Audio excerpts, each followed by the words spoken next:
सानेहा APS अज खुद notice, बड़ी अदालत के बुलाने पर वजीर आजम फौरन पहुंचे। सुप्रीम कोर्ट का 4 हफ्ते में कार्रवाई करके रिपोर्ट पेश करने का हुक्म। वजीर आजम की तमाम जिम्मेदारों, गफलत का मुजाहरा करने वालों के खिलाफ कार्रवाई की यकीन दहानी। वजीर आजम ने कहा, कानून की बालादस्ती पर यकीन रखता हूँ, कोई कानून से बालातर है ना ही कोई मुकद्दस गाय है। आप हुक्म करें, एक्शन लूंगा।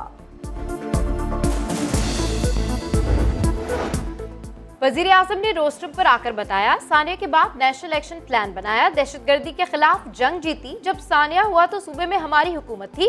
वाक़े के दिन ही पेशावर गया था, जख्मियों से मिला था। सूबाई हुकूमत ने लवाहिकीन की हर मुमकिन मदद की। चीफ जस्टिस ने कहा, लवाहिकीन कहते हैं हमसे जो चाहे वो ले लें। 7 साल से किसी बड़े के खिलाफ कार्रवाई नहीं हुई। अब आप बाइख्तियार वजीर आजम हैं। आर्मी के उस वक्त के करता धरता मराद के साथ रिटायर हो गए। सिपाही से पहले जिम्मेदार टॉप अफसरान थे। जस्टिस काजी अमीन ने कालेदम TTP का नाम लिए बगैर कहा, क्या हम फिर मुज़ाकरात करके सरेंडर कर रहे हैं?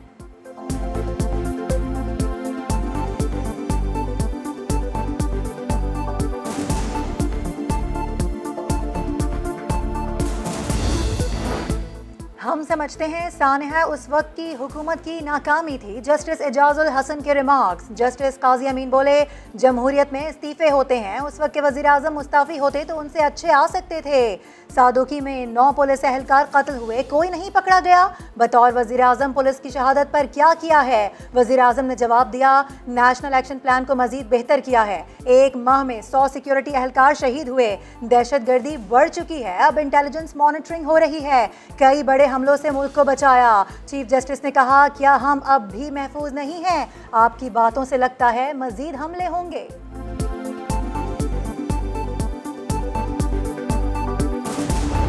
जो मुखालिफ पार्टी थी PMLN, वो उस वक्त बरसर इक़्तिदार थी।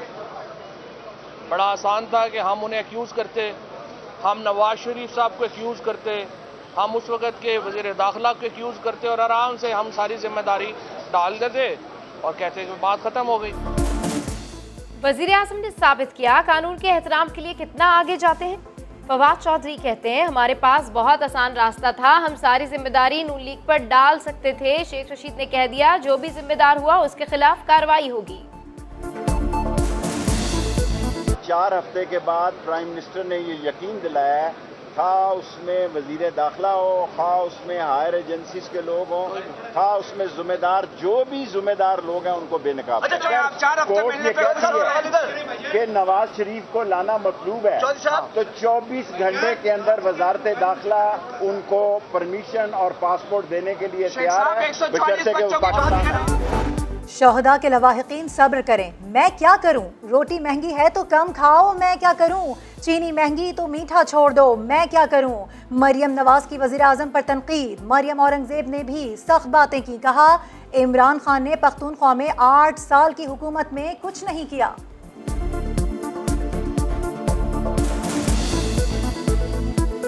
और आपने उन माँ बाप को बेयारो मददगार छोड़ दिया। आप समझते हैं कि क्या पैसे देकर आप उनके बच्चों को वापस ला सकते हैं? और आपने आज शर्मनाक वहाँ बयान दिया है कि मैं मिल लूँगा। आपका मतलब है कि आपके मिलने से और सुप्रीम कोर्ट आपको डायरेक्शन दे, तो क्या आपने क्या करना है? सानिया आर्मी पब्लिक स्कूल के शहीद असमत खान की वालदा चीफ जस्टिस के इक़दामात से मुतमईन। कहा, चीफ जस्टिस उनके दुख को समझते हैं लेकिन वज़ीर आज़म से कोई उम्मीद नहीं।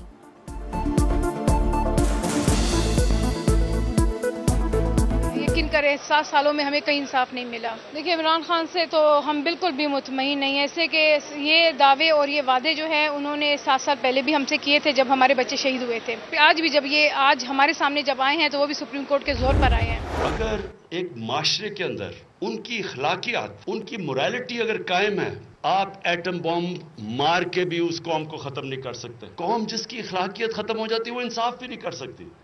वो वही करती है जो नबी सल्लल्लाहु अलैहि वसल्लम ने कहा था कि बड़ी कौमें तबाह हुई, ताकतवर के लिए कोई कमज़ोर के लिए दूसरा कारण।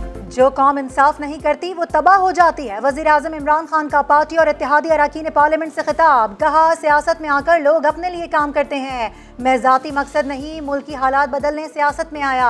सबको पता है इलेक्शन कभी शफाफ नहीं हुए, पैसा चलता रहा, वीडियोज आई, कभी इलेक्शन कमीशन ने एक्शन लिया ना ही हुकूमत ने। अपोजिशन से बारहा कहा, शफाफ इंतखाबात के लिए तजवीज़ है तो बातें, लेकिन ये तब्दीली ही नहीं चाहते।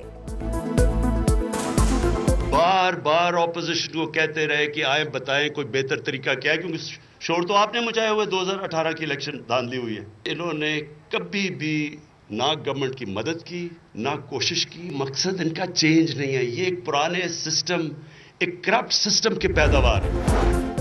पार्लियामेंट का कल होने वाला मुश्तरका इजलास मौखर कर दिया गया। वज़ीर इत्तलात फवाद चौधरी ने ट्वीट में लिखा, इंतखाबी इस्लाहात के लिए स्पीकर असद कैसर को अपोजिशन से दोबारा राब्ते का कहा गया है।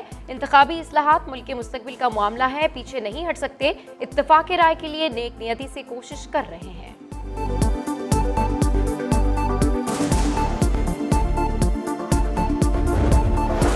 Army chief general Qamar Javed Bajwa से यूरोपीय यूनियन के सफीर की मुलाकात। बाहमी दिलचस्पी, अफगानिस्तान की सूरत हाल पर तबादला ख्याल। आर्मी चीफ ने कहा, यूरोपीय यूनियन के साथ ताल्लुकात को कदर की निगाह से देखते हैं, मुश्तरका मफादात के ताल्लुकात को बढ़ाने के लिए पुरज़्म हैं। यूरोपीय यूनियन के सफीर ने इलाकाई इस्तेहकाम में पाकिस्तान के किरदार को सराहा। सिंध हाई कोर्ट की मक्का टेरेस के मकीनों की खिंचाई। अभोगी बिल्डर से पहले SBC अफसरान के खिलाफ कार्रवाई। लियारी में 7 मंजिला गैर कानूनी इमारत पर अदालत को गुस्सा। सिंध बिल्डिंग अथॉरिटी के अफसरान के खिलाफ फौरी कार्रवाई का हुक्म। बिल्डिंग को फौरी सील करके कब्जे में लेने का हुक्म भी दे दिया। जस्टिस जफर राजपूत ने कहा, ये कैसे मुमकिन है, गैर कानूनी तामीरात में SBC अफसरान शामिल ना हो। निकाले ऐसे ऑफिसर्स को नौकरी से, क्यों रखा हुआ है उन्हें? किसी ऑफिसर के खिलाफ कभी रिश्वत का केस बनाया?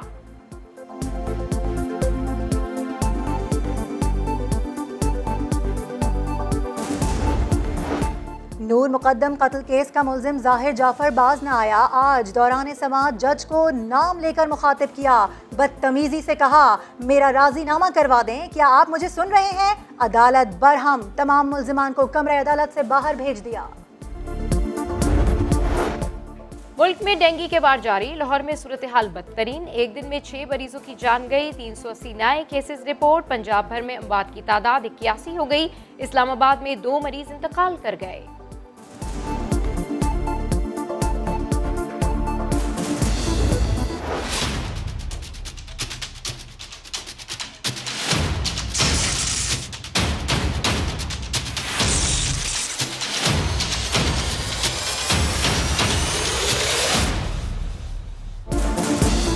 वर्ल्ड कप का नॉकआउट मरहला आ पहुंचा। पहले सेमीफाइनल में आज इंग्लैंड और न्यूजीलैंड मैदान में उतरेंगे। इंग्लिश ओपनर जैसन रॉय अनफिट होकर इवेंट से बाहर हो गए। उनकी जगह जेम्स विंस टीम का हिस्सा होंगे। कीवीज भी टूर्नामेंट की तगड़ी टीम का मुकाबला करने के लिए तैयार। दूसरा बड़ा सेमीफाइनल कल पाकिस्तान और ऑस्ट्रेलिया के दरमियान खेला जाएगा।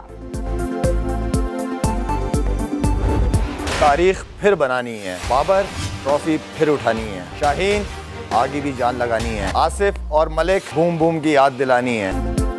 दुनियाई क्रिकेट का बड़ा मुकाबला। शॉर्ट फॉर्मेट के सबसे बड़े खिलाड़ी शाहिद आफरीदी की जोर का जोर में खरी खरी बातें। पहले सेमीफाइनल के लिए इंग्लैंड की टीम को फेवरेट करार दे दिया। शाहीनों को नेचुरल गेम खेलने का मशवरा।